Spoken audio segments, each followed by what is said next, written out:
अगर आपको हर छोटे छोटे काम करने में आलस लगता है तो आप इस स्टोरी को शुरू से एंड तक सुनिए और आप जान जाएंगे कि आप आलस क्यों करते हो और आप आलस करना हमेशा के लिए भूल जाएंगे। एक गांव में एक आलसी आदमी रहता था। वो कुछ काम धाम नहीं करता था, बस दिन भर निठल्ला बैठकर सोचता रहता था कि किसी तरह कुछ खाने को मिल जाए। एक दिन वो यूं ही घूमते घूमते आम के एक बाग में पहुंच गया। वहाँ रसीले आमों से लदे पेड़ उसके सामने बहुत सारे थे। रसीले आम देख उसके मुंह में पानी आ गया और आम तोड़ने वो एक पेड़ पर चढ़ गया। लेकिन जैसे ही वो पेड़ पर चढ़ा, बाग का मालिक वहाँ आ पहुंचा। बाग के मालिक को देख आलसी आदमी डर गया और जैसे तैसे पेड़ से उतरकर वहाँ से भाग खड़ा हुआ।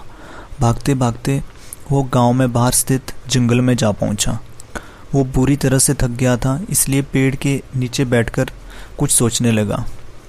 तभी उसकी नज़र एक लोमड़ी पर पड़ी। उस लोमड़ी की एक टांग टूटी हुई थी और वो लंगड़ाकर चल रही थी।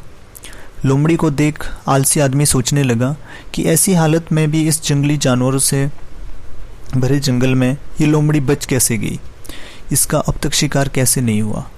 जिज्ञासा में वो एक पेड़ पर चढ़ गया और वहाँ बैठकर देखने लगा कि अब इस लोमड़ी के साथ आगे क्या होगा।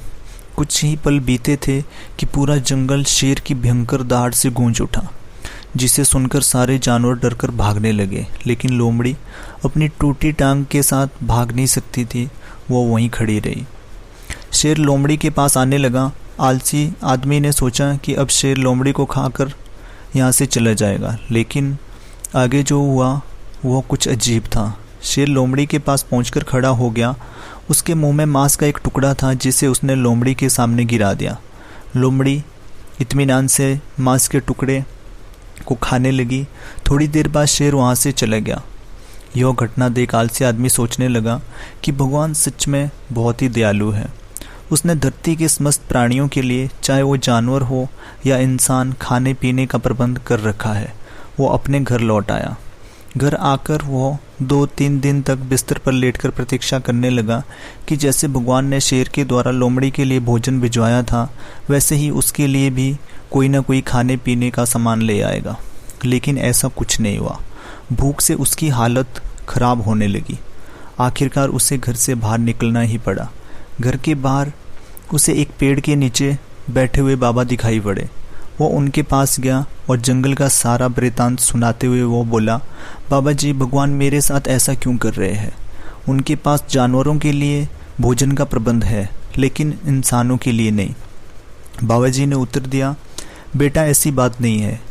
भगवान के पास सारे प्रबंध है, दूसरों की तरह तुम्हारे लिए भी, लेकिन बात यह है कि वे तुम्हें लोमड़ी नहीं शेर बनाना चाहते हैं। दोस्तों, हम सबके भीतर क्षमताओं का असीम भंडार है, बस अपनी अज्ञानतावश हम उन्हें पहचान नहीं पाते और स्वयं को कमज़ोर समझकर दूसरों की सहायता की प्रतीक्षा करते रहते हैं। स्वयं की क्षमता पहचानिए, दूसरों की सहायता की प्रतीक्षा मत करिए। इतना सक्षम बनिए कि आप दूसरों की सहायता कर